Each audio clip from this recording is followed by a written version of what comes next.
background. What I find a lot of times with startups, they tell me they spend 5 minutes telling me the problem and their solution, and I still don't get it. So what you need to learn is to be able to explain this in 30 to 60 seconds, and we'll talk about that.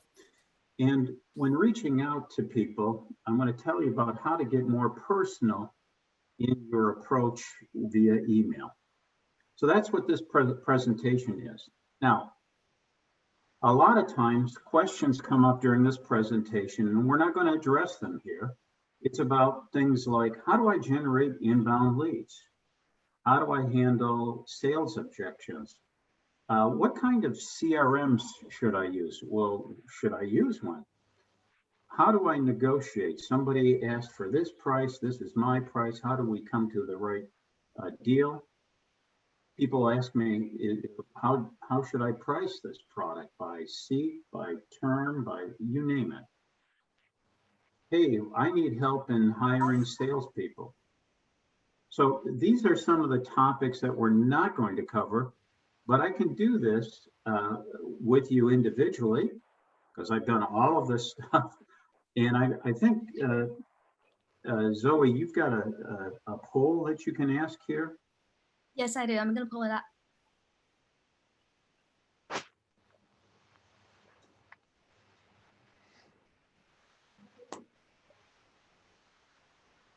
So it'd be great if you could give your feedback, and there might be topics here that I'm sure there's a load of topics that I've missed here, but at the end of this presentation, you'll be able to get my my contact details, and we can set up either office hours or just one-on-one.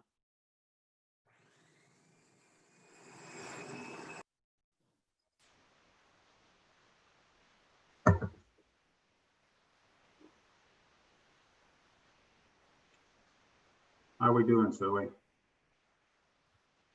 I'm doing great. So far, generating inbound leads has the highest vote. Okay. Okay. What you do for that, it's easy. You go down to your local street corner and you put up a hand-painted sign, you know, kind of like garage sale this Saturday from 10 to 2. Now, there's other stuff regarding that we can talk about. All right, I'm gonna end the poll, and so far, still generating inbound leads has the highest vote, and follows with handling sales objections and negotiations. Okay, perfect. And there might be stuff like, how do I demo? Some things that people often do is they set up a call with a prospect and they want to jump right into the demo. And my advice is hold your horses on that. Let's discover their pain before we go into the demo. But that, like I said, that's another topic, and I can address that in a separate call. Okay, so let me tell you about me. I mentor startups. I've been mentoring at Plug and Play for 2 or 3 years now. My first company I mentored was in the AI space. That company eventually got bought by Square, you know, the portable POS systems. I've spent my career, the last 35 years, in what I call Startupville. I've worked for 3 startups and it says it at the bottom, 3 startups that have gone IPO, a couple have been acquired. And what I also have learned is I've been with companies that have failed. They haven't been able to find the product market fit. They ran out of cash. Their product they had a product market fit, but only 6 people on earth had the problem they solved. So I have a lot of battle scars from being in Startupville. I've also done consulting gigs for large companies such as Visa, the credit card company, and NEC, the large $27 billion technology giant out of Japan. I have a lot of international experience, so if any of you are outside the US, I am with you. I lived a dozen years in Europe, spent 5 of those in Germany, 7 in the UK. I speak German. And prior to that, lived in Brazil for a year and learned Portuguese, and through that, Spanish. I've traveled to 65 countries. I have worked for companies out of India, Ukraine, Israel, and Australia, Canada, a whole bunch of places. My particular expertise has been in software and ad tech, but I've also been involved with services like selling technical support, as well as hardware, primarily consumer hardware. So that's me. So before, and by the way, you can stop anytime and raise your hand and ask, before we jump into how do I reach out to cold prospects, I mentioned earlier on that you need to be able to hone your message so that almost anybody can understand it. And I'm asking a couple of these questions. You might get this when you're talking to investors. You probably have an investor pitch deck, and they'll ask you, who has the problem that you solve today?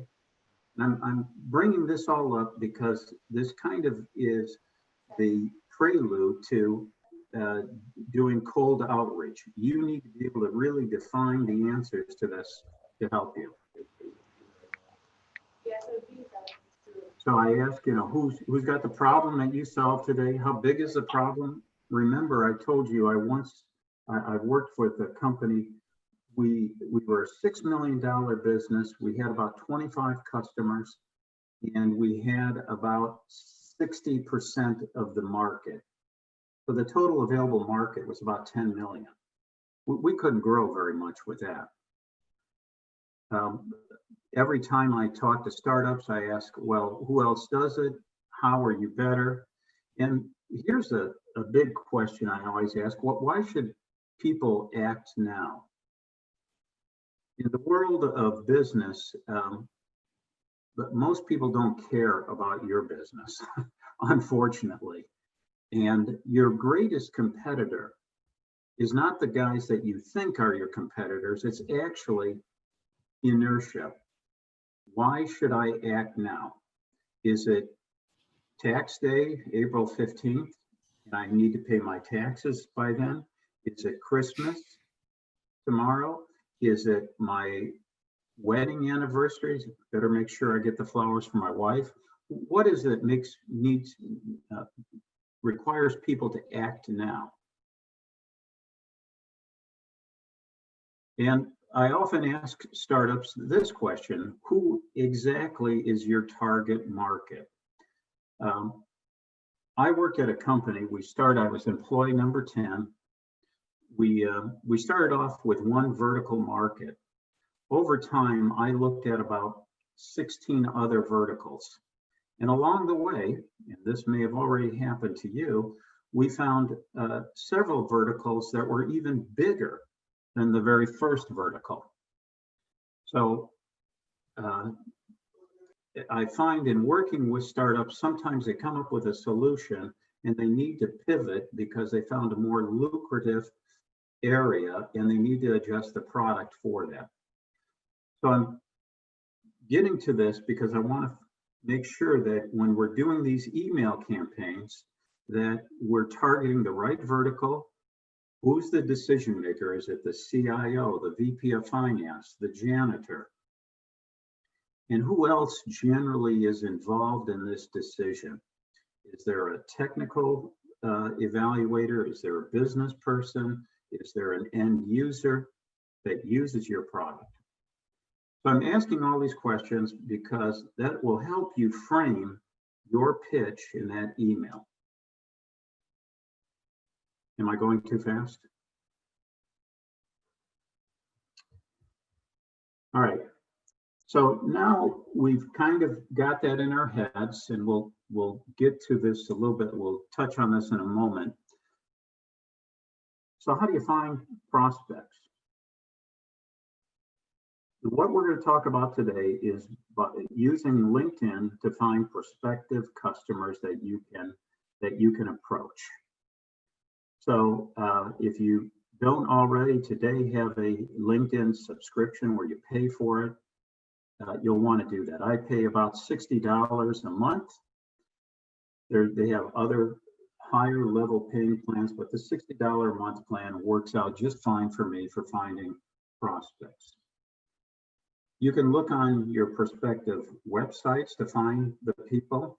You go to most companies that have an About Us on their website, and they have a team. So you can figure out my target market is the CFO of certain types of companies in a certain industry. Let me go to each website to make sure I find out who the CFO is. There's another way that you can find prospects, and that's by networking. That in itself is another topic. I could do another presentation on that. If you haven't already, make sure that you start hooking up with advisors through PnP. They have a fabulous network of people that can get you into accounts. So recently, for example, I've been helping an Israeli company who wants to be in the direct-to-consumer subscription service. She has never been in this space, so I started to introduce her to a number of people that I knew in that space. So there's advisors, so I do this regularly. Another company at Plug and Play said, we think our target market are consumer electronics companies. So I introduced this company to people. A friend of mine who works at Amazon deals with a lot of their devices, their Echo devices. And then with another friend who's a project manager for their at Google for their Nest and other consumer electronics devices. So use that network. We're not going to talk about it here today. Remember, we're talking about using email and to approach cold prospects. Now, my guess is you probably receive emails, unsolicited emails every day. And these emails never speak to you personally. They don't mention you, your company, your problem. They're just kind of random emails that don't touch you. I want you to think the opposite of that. Think of when you approach a company, you want to get into Cisco or General Mills or Toyota. Make your emails as relevant to those people as you can. So before you just send off an email, because people sometimes ask me, well, can I buy a bunch of leads from somebody? We didn't talk about this, but there are lead brokers, and you can find leads from 100 companies, let's say, and then you just send one blanket general email that speaks to everybody but nobody. You don't want to do that. What we want to do is not use a shotgun, but a sniper rifle to get into that account. That requires you to understand the person you're emailing and about that company. So that you learn about that by, of course, looking at that LinkedIn profile of that prospective customer, but also reading their latest press. Maybe they're undertaking a new initiative within the company. Maybe learning more about the company by tools like Glassdoor or looking at their financials, and just finding out stuff about the general industry. Well, who are their competitors? What are they doing? So what I'm telling you to do is advising you to do is make that email, that outreach you have, almost a one-on-one conversation with that person, as opposed to doing a mass email blast. Now, there is some benefit in these mass email blasts, don't get me wrong, but I really want to focus today on this one-on-one communication. So, as I mentioned earlier, we're going to be talking about using email. There's other ways, and people always ask me, hey, Chris, I can contact people via LinkedIn. And I've noticed over the last, 6 to 12 months, I'm getting LinkedIn requests all the time.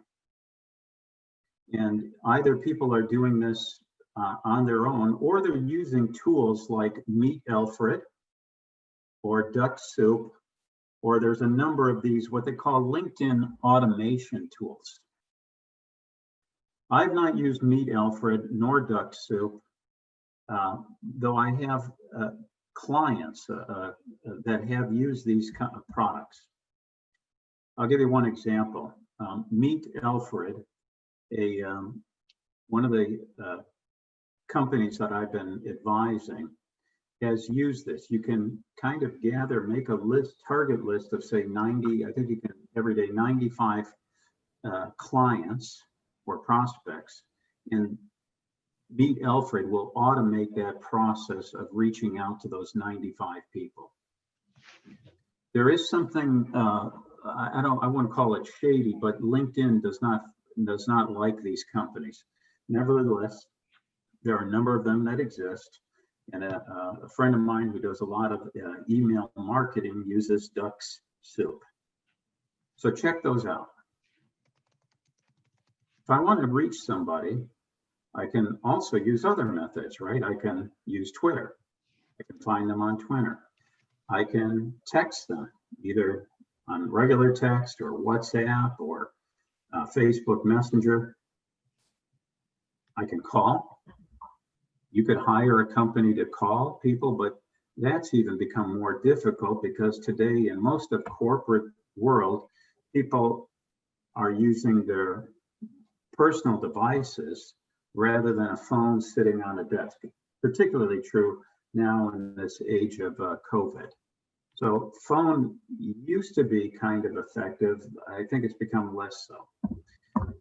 And then you can always use snail mail, but once again, with people working from home, probably not as effective. One thing that people always ask me, well, Chris, how can I figure out somebody's email? They work at Cisco, they work at Facebook, they work at, you name it. These are some examples of common formats for email addresses. I once worked at a Ukrainian company called Zoom Support. I think my email was cmossing@Zoom Support, but you can pretty much guess if it's a small company, it'll probably be first name and then the domain name. If it's a larger company, it's probably one of the next three: first initial, last name, first name dot last name, first name underscore last name. And then some people do funky things like these other three versions. The company Intel makes it really difficult. They insert a middle name in there. So in my case, it'd be christopher.f.mossing@intel.com. So you can, just by guessing, you can usually figure out which one of these email addresses is the correct one. There's other tools to find those. One that I use is called Hunter. It's a Chrome extension. And the way it works is you add this Chrome extension to Chrome, and then you go to a website. Let's just take Cisco. You go to Cisco, you tap on the Chrome extension for Hunter, and it will show you the common format for people that work at Cisco. It could be first.last@cisco.com or whatever. And many times they'll show you up to hundreds of people in that company. It will show you their email addresses. So Hunter is a tool that I use quite a bit to figure out emails. One thing that you might also want to look at, and I've used these tools, is Yesware and Mixmax. Both of these tools give you something beyond what Gmail does. So Gmail, when I send out emails, I like to time the emails to arrive between 7 and 9 a.m., the local time of the recipient. So here I am on the West Coast. I can use Gmail, schedule an email to go out, say at 5 a.m., so that it's, which is 8 a.m. in New York. So it arrives at 8 a.m. at the recipient who's based in New York. These tools, Yesware and Mixmax, however, go beyond just that scheduling of the email. They will also show you if the recipient has actually opened the email, if they forwarded the email, if they clicked on the link that you might have. Let's say it's in your signature or whatever. So they have tools that help you figure out, did the person actually open the email? When did they open it? Even tell you what device. It was on a phone. Something like 75% of emails are opened up on phones in corporate America these days.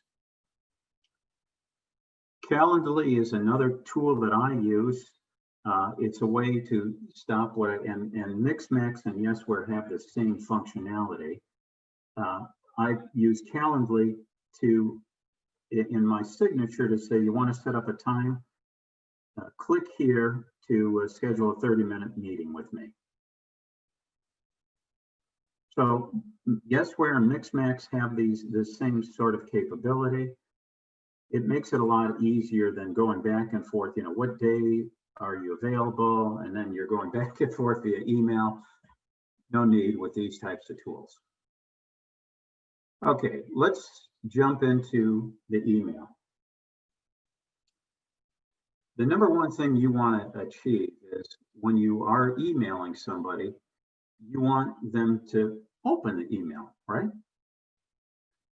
So what I do is these first two things where I say here, I put in the subject line. So if I were emailing any one of you, I would put in the subject Zoe, her name, dash, and then 4 words or less.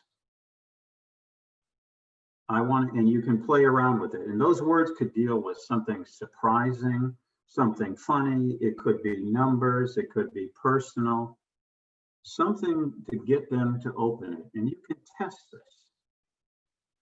You can test what is the message that gets me the highest open rate. So don't put something bland, make it kind of fun. Think about your email. The way I think about emails is I'm an old guy, and long ago in the US, we would have, even in Europe, we would have boxes on street corners in cities where they would have a newspaper. And in that newspaper box, they would have the front page. They would have headlines. So think about your subject line being like a headline on those newspapers to get you to put the dollar into the machine so that you could, because the headline caught your attention. Think of a subject line as a headline that gets me to want to see what's in here. Because people on average get over 100 emails. So and a lot of people, the very first thing they do, and if you're my wife, you do it within 3 nanoseconds of waking up, they open up their email. So which email should they read of those 100 that they got overnight? The one that it catches their attention in the subject line. Now let's talk a little bit about the body of the email. I start off all my emails with, hi, Chris, hi, Joshua, hi, Jessica. I use their name because I don't like those bland. Remember, we're trying to get as personal as possible. I don't want to use some mass email that's could be to anybody. I want to limit the email to the real estate that's on here, on my phone. That means I got to be very, I have to be very succinct, very crisp in the message. Today, and you notice this, everybody is always looking at their phone, and we don't read anymore. We browse, we graze. So you have to have a message, a catchy subject line that gets me to open it and then gets me to read. And then after reading it, it gets me to take action. So those 125 words, some people say up to 150, some people say it's 100 or 75. You have to be right on point. That means that your email, even if it's to very technical people, you're selling some API, some DevOps tool, you have to make it not so much technical, but emotional. Get them to feel the pain that you solve and tell them how you're going to do this. So you really want to make it about them and not you.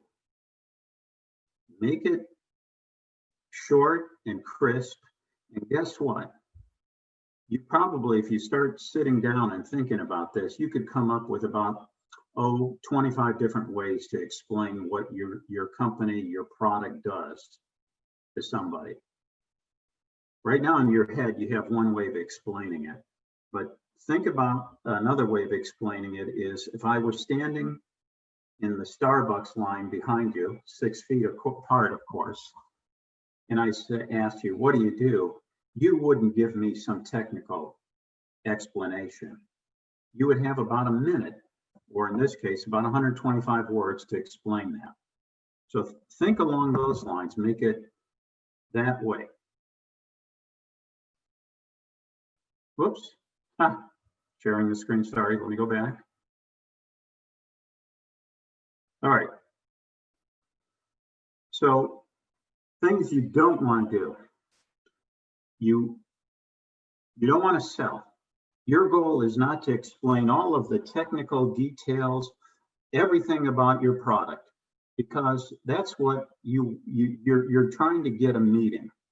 So you want to seduce them, entice them, make it kind of interesting that they think, I got to learn more. So you're not going to put a brochure there. So you're not going to attach your pitch deck. You're not going to provide a video. You're not going to embed a link. Well, let me stop. Maybe you put a link to your website in the signature of your email.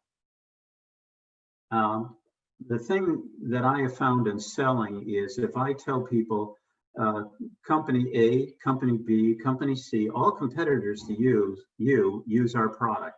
It's kind of like just because Tommy jumped off the bridge doesn't mean you have to. So I have found people, it's a fine line, but generally I found when I try to refrain from mentioning competitors that might be using my product to other people. One thing that you often see in emails that you get, prospecting emails that you personally receive, are questions that could be answered with a no. You don't want to do this. Never ask a question in sales that could be answered with a no. So, for example, can you meet with me on Tuesday? No. What time on Tuesday can you meet with me? See the difference? Remember, we also have only that 125 words. So you don't need to take up space by saying, hi, I'm Chris Mossing with ABC Company. Look at all the words we just used there. They can figure that out by looking at your signature. So stay away from this superfluous text that you don't need because they can find it somewhere else. So I'm going to give you a couple of examples of what I call lousy emails. I should have put in a couple of examples of good ones, but I got this a couple of years ago. I went to somebody's website and they had some sort of ebook that I could download. And so here's the guy asking, that's following up. First of all, you see it really doesn't talk about my business. It's got my name, Chris, at the beginning, but it doesn't talk about my company, the problem that I have. It's completely phony. This is an email that he could have sent to my mother-in-law. And remember, look at the bottom there. Do you have 15 minutes available for a quick call? No, because there's nothing, not only because I can answer no, but there's nothing in that that tells me how this is going to help my business. But there is some good news. It's short. Here's an email. I worked at Visa back in 2019, and this was an email. No, this isn't from the Visa. So here's an email that I got. I worked for a company a few years ago called R&D 64. I hope your week is going well so far. I'm reaching out to see if there's an opportunity to partner with R&D 64 to help bring your team awesome videos. Well, if the guy had done his research, remember, know thy customer, he would have gone to my website, R&D's website, and seen a number of videos. So his email, it was apparent he didn't know me. He didn't care about my business. This was just some mass email. So it turned me off right away. Now he's going to tell me, we're currently working with companies like blah, blah, blah, blah, blah, blah, blah. So what? How's that help me? And now he gives me a bunch of videos that I'm going to spend time with. I don't have time to look through videos on some random email from some guy that sends it to me. So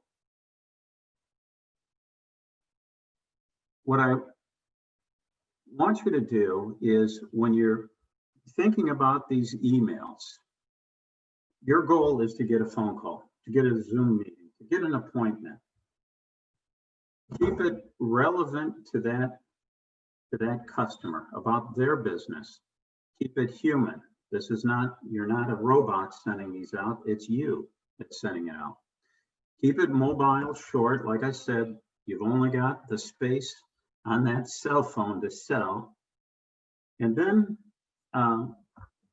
when you're emailing folks, if you're going after any old company, I don't care how big it is, you may not know who the right person is to makes decisions.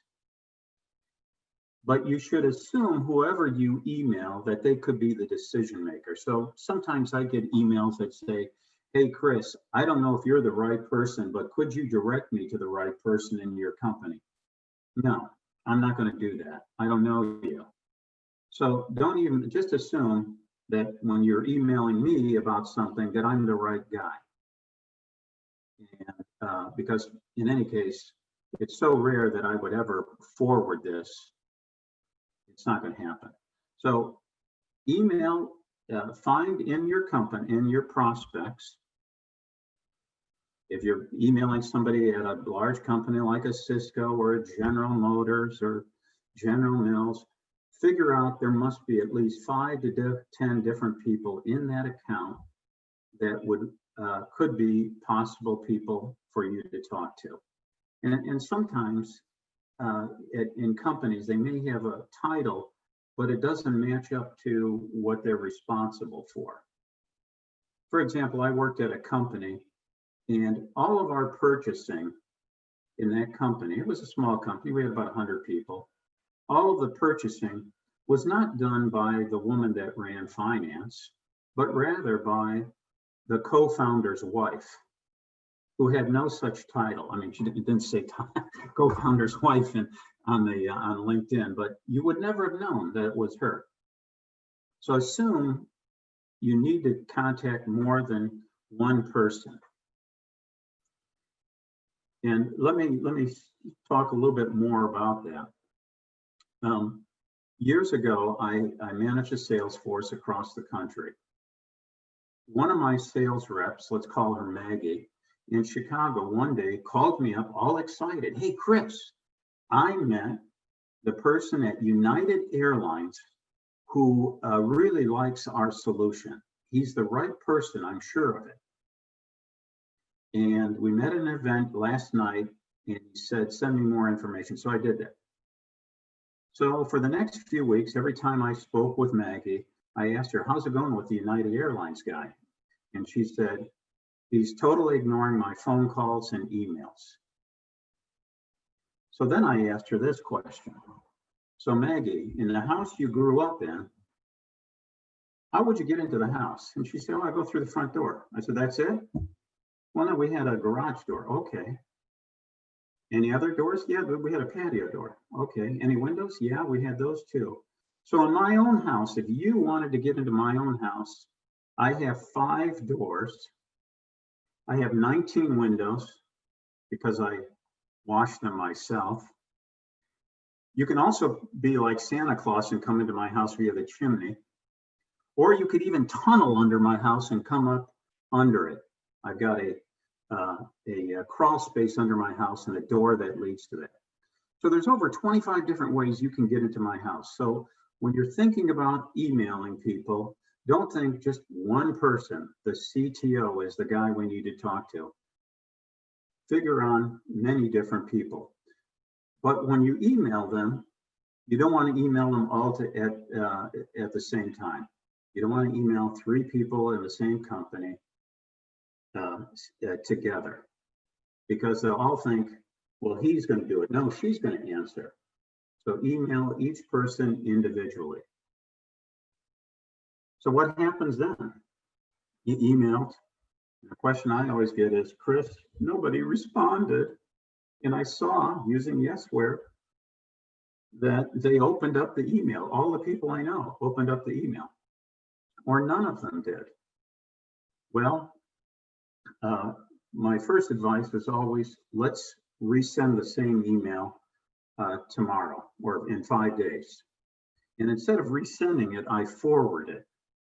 They have a higher click rate or open rate when someone sees a forward or a response, right? So if it says forward in the subject line, then you'll see higher open rates.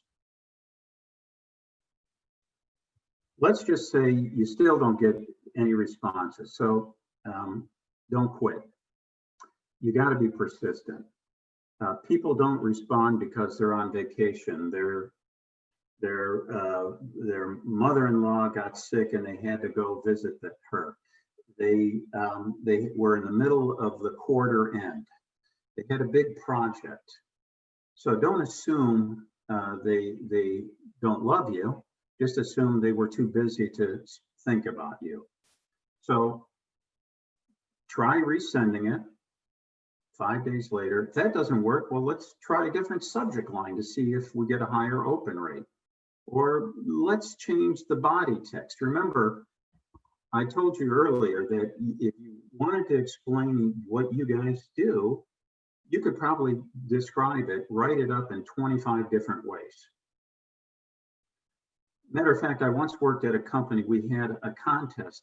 Who could write the shortest email to get the highest open rate and then the highest response rate? So have that little contest among your fellow co-founders. Sometimes you might be barking up the wrong tree, so try different contexts. You thought you had to be in the IT department, but you really needed to talk to business managers. I mentioned also that most studies have shown that the time that most people open up their emails is somewhere between 7 and 9 a.m. their local time. I have a company I'm advising in Guatemala, and they told me they see Sunday mornings as the biggest open rate. So maybe your market is different. Maybe it's early evening. You know, a lot of people, they have kids, they come home, have a meal with the family, put the kids to bed, and maybe around 8 o'clock, they turn on their computer or look at their phone and start responding. So try different things. You're going to get a copy of this, right, Zoe? So here are some of the things, a few links that you might find. They'll give you tips on how to write these emails. Yesware, Mixmax, I mentioned. HubSpot is a very popular CRM and marketing automation tool used by millions of people. So if you're looking for something, a tool like that, I'd say try HubSpot.